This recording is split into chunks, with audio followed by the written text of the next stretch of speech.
for joining me on another Now You Know. Today we're going to talk about a very interesting subject, Stoicism. Not showing your emotions, not talking about your pain when you're grieving to protect the other person. What we're going to look at is a study that was done. It followed many couples and how they dealt with their grief after their child died. So the study wanted to look at what is the impact for both people depending upon whether one or the other is being stoic. Let me just tell you a couple of the details regarding this study. They worked with 219 couples who had all lost a child. The ages of the couples were between 26 and 68 years of age. This was done over the time period of 6 months, 13 months, and 20 months after the death. The children had died from all different causes, including stillbirth, accidents, illnesses, SIDS, suicide, and even homicide. What they were really looking at is something called partner-oriented self-regulation.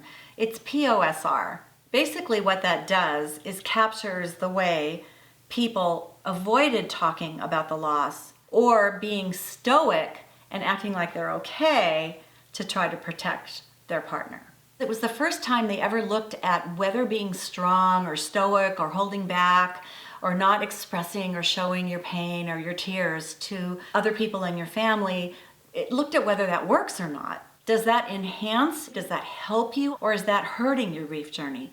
But this time they also looked at what impact is it having on the people you love. The researchers found that the process of not talking about your feelings to try to protect the other person did not work. But they found out that POSR was associated with an increase in the stoic person's grief. When people are trying to do things to protect their loved ones, it makes their grief journey harder and it makes their loved one's grief journey harder. Typically, it is the man in the family who will hold back his emotions to try to be strong for his wife or his children. Mothers do this as well with their children, but not as much with their spouses. This approach is associated with worse adjustment over time.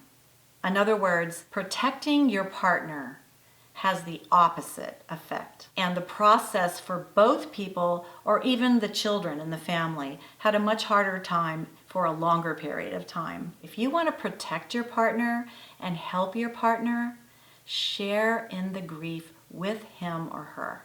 This is such a fascinating study. It's very important, and it's something that we decided we needed to share with you.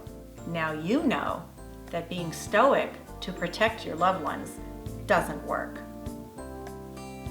Check it out on our website. Help me dispel this myth. Until next time, bye-bye.